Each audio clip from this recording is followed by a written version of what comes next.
Hola a todos, ¿cómo están? Bienvenidos a nuestro primer podcast de Roca Vital. Roca Vital, para los que no nos conocen, somos un centro que estamos dedicados a la salud intestinal, a la salud digestiva y bueno, voy a partir presentando primero a Verónica, que es nuestra nutricionista. Hola Vero, ¿cómo estás?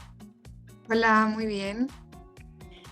También nos acompaña el doctor Rodrigo Cruz, gastroenterólogo. Hola Rodrigo.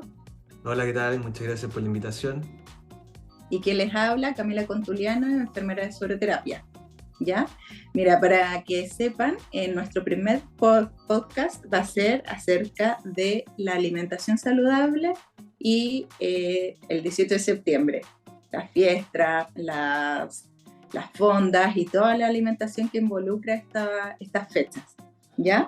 Y vamos a partir conversando y haciéndole la primera pregunta a nuestro doctor, al gastroenterólogo y coach nutricional. Doctor, ¿cuáles son los síntomas digestivos más frecuentes después del 18 de septiembre? Cuéntenos. A ver, en general, los pacientes consultan harto por síntomas digestivos. A ver, en forma simple, nosotros podemos clasificar los síntomas digestivos en altos, medios y bajos, ¿de acuerdo?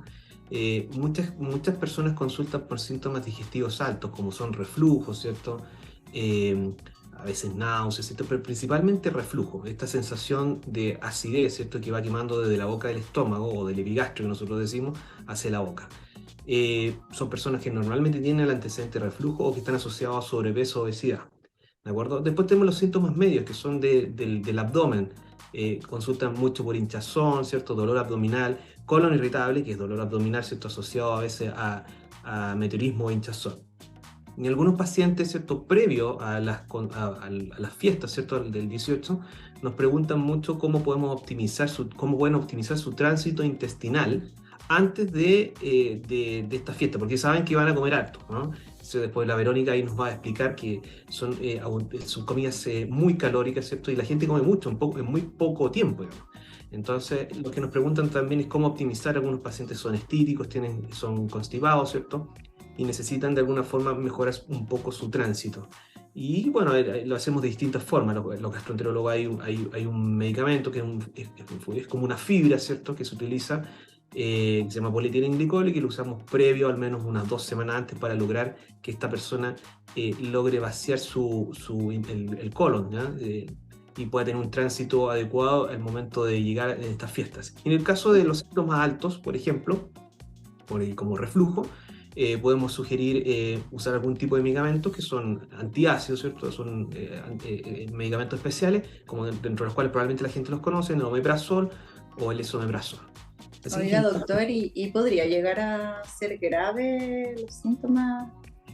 Hay enfermedades y patologías que sí pueden ser potencialmente graves. Por ejemplo, cuando los alimentos están en mal estado, ¿cierto? No siguen una cadena de frío, no están con una cadena de frío, por ejemplo, pueden crecer las bacterias patógenas que producen enfermedad, o las toxinas que producen estas bacterias. Y ahí tenemos lo que se conoce como la gastroenteritis infecciosa o la intoxicación alimentaria. La gastroenteritis infecciosa es la ingesta, ¿cierto? La infección por una bacteria, ¿ah? En general es una bacteria que puede producir síntomas muy sistémicos, con fiebre, dolor abdominal, náuseas, vómitos y diarrea, ¿no? En el caso de la intoxicación, y estos cuadros normalmente se demoran en aparecer cuando es gastroenteritis infecciosa. Cuando uno consume la toxina que produce esta bacteria, es lo que se conoce como intoxicación alimentaria. Y en estos casos los cuadros son muy rápidos, de muy rápida instalación. Dentro de 4 a 6 horas los pacientes tienen náuseas, vómitos, diarreas explosivas, ¿ah? Estas toxinas normalmente las producen bacterias, pero también algunos virus, ¿ya? Por lo tanto, cuando hay alimentos en mal estado, es lo que nosotros conocemos como las enfermedades transmitidas por alimentos. Por eso también es muy importante que si se va a comer, digamos, la persona va a comer en algún lugar que sea un restaurante, ¿cierto? O algún otro lugar, siempre sepa y esté seguro de dónde está comiendo, ¿no? Sobre todo si sabe si la cadena de frío no se mantiene, el lugar es insalubre, nosotros recomendamos no consumir esos alimentos. Hay algunos alimentos en especial que en particular los gastroenterólogos no lo recomendamos. Por ejemplo, ¿cierto? El sushi, ¿cierto? Y en general los alimentos crudos, ¿no? La gente conoce muchos alimentos crudos, ¿cierto? Algunos hay mucho riesgo de tener enfermedades gastroenteritis infecciosas que pueden ser potencialmente muy complejas. Se puede contagiar con salmonela, por ejemplo, o Escherichia coli, que son bacterias patógenas que, para que la gente entienda, son de una infección orofecal, o sea, de las heces, de las deposiciones, ¿de acuerdo? Así que en general hay que tener cuidado y hay que evitar el riesgo de padecer este tipo de enfermedades. Ya, gracias. Para la Verónica, la comida del 18, ¿por qué es tan calórica? Y entonces, si es tan calórica, ¿qué podemos comer? De la amplia gama Bueno, de alimentos que tenemos para esta fecha. sí, perdona. Bueno, mira, ¿por qué la alimentación es tan calórica? Es porque nosotros aumentamos la ingesta de alimentos altos en grasa, aumentamos el consumo de masas y además la ingesta de alcohol. Y bueno, comemos en mayor cantidad. Y como recomendaciones, podría dar como generales principales, controlar las porciones, o sea, no llegar y servirse grandes cantidades, sino que moderar en las cantidades. Además, lo que podemos hacer es alternar las preparaciones, que pasa mucho que nosotros tenemos varios platos típicos para esta fiesta y lo concentran solamente en un día de la celebración, comen todos los platos típicos en un día. Entonces, aprovechando que este 18 son más días, podemos ir equilibrando y poner un plato típico un día, el otro el siguiente y así vamos distribuyendo mejor las calorías a consumir en el día. Además, como otra recomendación más general, primero es aprovechar de hacer actividad física, son feriados, o sea, aprovechar de caminata, mantenerse activo. También es importante que en estas fiestas pasa que uno se junta con los familiares y puede ser que los asados sean en las tardes, tipo 5 de la tarde, entonces uno pasa con muchas horas de ayuno, desde que uno tomó el desayuno hasta que uno va a almorzar. Entonces ahí prepararse una colación antes para no llegar con tanta hambre al asado y no comer de más. Al patacón. Exacto, porque pasa que uno viene con tanta hambre que uno dice, ya, voy a comer, comer, comer, y uno no es consciente de que está comiendo muchísimo finalmente. Y también como recomendación general, siempre mantenerse hidratado con bastante agua. Y ya hablando más como recomendaciones de alimentación, ahí podríamos hablar siempre seleccionar bien los alimentos. Por ejemplo, en el tema carnes, irse por carnes más magras, es decir, que tienen menos grasa, como el filete, el lomo, el pollo. Después en las empanadas está la empanada frita, irse por la empanada de horno. El pebre, preferir el pebre en vez de la mayonesa. También podemos incluir verduras. Las verduras se pueden incluir en las parrillas, por ejemplo, siempre con ensalada, irse más por ese acompañamiento que sean ensaladas, más que el arroz, las papas, y también incluir la fruta. Finalmente siempre es un buen postre la fruta. Y eso generalmente recomendaría. A mí me pasa mucho que la gente en general, como dice la Vero, consume mucho en los primeros días, digamos. El primer día como que se destapa, dicen hay que comerse todo el primer día, digamos. Entonces en vez de comerse una sola empanada, no sé, como están comiendo 2 o 3 en el día, digamos. Y eso es altamente calórico para un intestino que probablemente no estaba preparado en algunas personas para recibir tanto aporte calórico y en un solo día. Entonces de ahí vienen los síntomas en general, ¿ah? Están con reflujo, ¿cierto? O en algunos casos con hinchazón, son comidas que también son muy flatulentas. Súper. Doctor, respecto al alcohol, ¿afecta a la microbiota ahora que está tan de moda, si se podría decir, hablar de la microbiota, del microbioma? ¿El alcohol afecta a nuestra microbiota intestinal? Sí, el alcohol está demostrado que en exceso puede afectar la microbiota. O sea, el alcohol, sobre todo en bebidas que son de alto contenido, ¿cierto?, de alcohol, tienden a afectar a la microbiota y matar a las bacterias buenas, ¿de acuerdo? Hay ciertos, por ejemplo, los destilados en general que tienen porcentaje, ¿cierto?, de alcohol alto. En general no se recomiendan para la microbiota, ¿de acuerdo? Pero hay ciertas otras bebidas alcohólicas que tienen niveles de grado alcohólico más bajos, ¿cierto? por ejemplo cerveza, que aparte de eso, la cerveza y el vino son bebidas que en el fondo tienen un aporte, digamos, de algunos antioxidantes, ¿cierto? Vitaminas incluso, ¿ya? Por ejemplo, en el caso de la cerveza, ¿no? Y en esos casos sí se recomienda, se puede recomendar, pero los últimos estudios han demostrado de que la recomendación es no beber todos los días alcohol, ¿de acuerdo? Antiguamente se decía una copa de vino todos los días, ¿cierto? Porque mejora la salud cardiovascular, pero hoy en día se ha visto de que con una copa de vino todos los días sí genera impacto tanto en el hígado como en la microbiota. Así que la recomendación es, se puede consumir alcohol, de preferencia no los destilados, que aparte que son altamente también calóricos, de preferencia vino y cerveza, pero siempre muy importante esto con moderación. Aprovecho también de preguntarle ahora que está hablando, y tomando en cuenta la primera pregunta que le hice, ¿en qué síntomas o cómo tengo que estar para decir tengo que ir a una urgencia? A ver, en caso como signos de alarma. Sí, en caso de enfermedades transmitidas por alimento, en general, una intoxicación alimentaria tiende a deshidrata mucho a las personas, a los pacientes.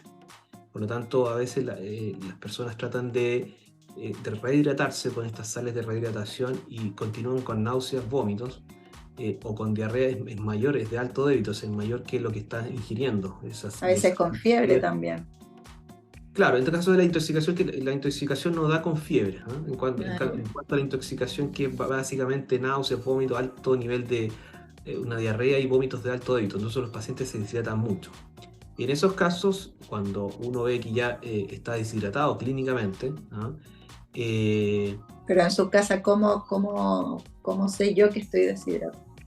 La deshidratación, bueno, básicamente, en casos más complejos hay somnolencia, o sea, tienen más sueño, ¿cierto? El paciente está más cansado, ¿cierto? Se ve que tiene las mucosas de la boca seca, no orinan frecuentemente, y este es un círculo vicioso que llega a que el paciente no duerme más o está más cansado y no consume alimento ni tampoco líquido.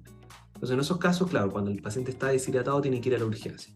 Y en el caso de eso es la intoxicación alimentaria. En el caso de la fiebre con dolor abdominal intenso que no cede, sí amerita también ir a la urgencia, o por lo menos que sea visto por un médico, porque probablemente va a necesitar el uso de antibióticos, ¿no? Esos antibióticos tienen que ser orales, y si no tolera la ingesta oral, tiene que ser endovenoso y ahí hay que hospitalizar al paciente. Entonces esos son como los síntomas como de alarma. Ahora, otros síntomas en gastroenterología de alarma o signos de alarma son el dolor abdominal intenso que no cede, ¿cierto? Que molesta en la noche, que despierta en la noche. Entonces, en esos casos, claro, tiene que ir a la urgencia porque puede ser, por ejemplo, una apendicitis, que coincide, digamos, en el momento que está en el 18 de septiembre. Así que en esos casos, claro, es otro signo de alarma. Y por supuesto, no es normal sangrar ni por la boca, ¿cierto? Ni por abajo. Entonces, por lo tanto, cualquier sangrado digestivo es un signo de alarma. Ya, súper. Para la Vero, ¿qué recomendaciones de alimentos podemos consumir post-18? Como para mejorarse, me imagino. Sí, aquí yo daría 3 recomendaciones. La primera sería retomar la alimentación saludable y equilibrada habitual de la persona, no caer en las dietas restrictivas o en lo típico, estos batidos detox, ya que al final no generan adherencia, no van a generar cambios, y esos cambios no van a ser a largo plazo finalmente. Lo que queremos es retomar los hábitos. Como segunda recomendación, yo ahí retomar la actividad física favorita. Si no realizar actividad física, ganarle al sedentarismo, buscar alguna actividad que les guste para mantenerse activo. Y por último, mantenerse siempre hidratado, volver a la hidratación, ya que igual desajustamos la alimentación, hubo más ingesta, más sodio, entonces volver a hidratarnos. Súper. Qué bueno saberlo, porque uno pensaría que después de los patacones de comida, harta sodio, carne, uno tiene que desintoxicarse y tú nos hablas de que en realidad no es tan favorable porque no va a haber una adherencia posterior y no vale la pena, ¿no? Exacto, y además igual tenemos órganos que se encargan de todo el tema de la desintoxicación, o sea, dejemos que nuestros órganos trabajen y con la alimentación lo vamos a lograr, finalmente. Bueno, aparte si es que estamos siguiendo las recomendaciones que estamos dando en este momento, no debería hacer tanto trabajo, ¿no es cierto? Así es. No sé si les gustaría agregar algo, Mira, yo de la parte... alguna cosa importante para decirle a nuestros locutores. Sí, la parte de gastroenterología, ¿cierto? Y en relación a nutrición, como lo conversamos al principio y como dice Lavero, muchos de los pacientes consumen comidas muy calóricas en poco tiempo, ¿no? Y es un intestino, ¿cierto? El sistema digestivo no está preparado para eso. Desde el estómago hasta el intestino grueso, que es el final. Por lo tanto, la recomendación ahí siempre, como dice Lavero, el consumo en pequeñas cantidades, regular las porciones y tampoco abusar del alcohol. El alcohol en exceso mata las bacterias buenas y también genera daño en el intestino. Se ha visto que también afecta la vellosidad y la absorción de nutrientes en forma aguda y crónica. Por lo tanto, tampoco hay que abusar en el fondo en exceso del alcohol. Aparte que el alcohol, la gente... Bueno, probablemente también lo saben, pero el alcohol es calórico, digamos, ¿no? Y aporta como lo que se conoce como calorías vacías, que se aporta solamente de calorías y eso también hace que los pacientes finalmente después tengan sobrepeso, obesidad. Son comidas también que son muy flatulentas, ¿no? En particular la cebolla es muy flatulenta y por otro lado también son altos contenidos sodio, ¿no? Entonces se generan retenciones de líquido y los pacientes aumentan de peso también por eso. Así que, como bien dice Lavero, regular las porciones. En el caso de los pacientes que tengan síntomas digestivos como reflujo, pueden usar algún medicamento, un antiácido, por ejemplo, recomendamos el esomeprazol media hora antes de las comidas para que tenga efecto. Si se utiliza el esomeprazol en conjunto o junto a las comidas, no tiene efecto. Así que lo recomendamos media hora antes. Si el paciente tiene síntomas como de alteración o el tránsito intestinal es lento, son estíticos, por ejemplo, recomendamos un consumo de fibra por lo menos unas 3 semanas, 2 semanas antes, una visita a un gastroenterólogo para que le dé algún medicamento que permita que el colon tenga un tránsito y esté libre, digamos, de posiciones. Esa es como la recomendación. Y en caso de las enfermedades transmitidas por alimentos, gastroenteritis infecciosa o intoxicación alimentaria, tener mucho cuidado con la cadena de frío, conocer los lugares que uno va a comer, que sean seguros, que uno esté viendo, ¿cierto? Por ejemplo, algo tan simple como si estamos viendo de que el anticucho, ¿cierto? Lo está manipulando la misma persona que está recibiendo la plata, ¿cierto? O, por supuesto, hay que tener mucho ojo ahí. Entonces, cosas tan simples como eso, revisar las cadenas frío, revisar la seguridad alimentaria, ¿no? Antes de consumir o de comprar cualquier tipo de alimento. Uh-huh. Y con respecto a como recomendaciones posterior, sería bueno, recomendaría, pues sería beneficioso algún prebiótico, postbiótico, que ahora también están bien de moda los probióticos. Esa es muy buena pregunta. Se puede recomendar un probiótico pre y post, ¿de acuerdo? En aquellos pacientes, bueno, la comida hoy en día, sabemos, ¿cierto? En Roca Vital que la comida occidentalizada en Chile, ¿cierto? Comida ultraprocesada genera cambio en la microbiota intestinal. Por lo tanto, probablemente muchos de los pacientes que se enfrentan a estas comidas que son muy flatulentas a veces tienen cierto grado de alteración de la microbiota. Entonces se puede recomendar un probiótico previamente y también posterior. También estoy de acuerdo con Lavero en el sentido de que hay que reducir la ingesta, digamos, de alimentos posterior al 18, es tender a normalizarse, pero no generar estas dietas muy restrictivas porque finalmente se ha visto que estas dietas restrictivas también generan alteración de la microbiota intestinal. Por lo tanto, hay que ir regulando el consumo con alimentos que son más bien saludables. Genial.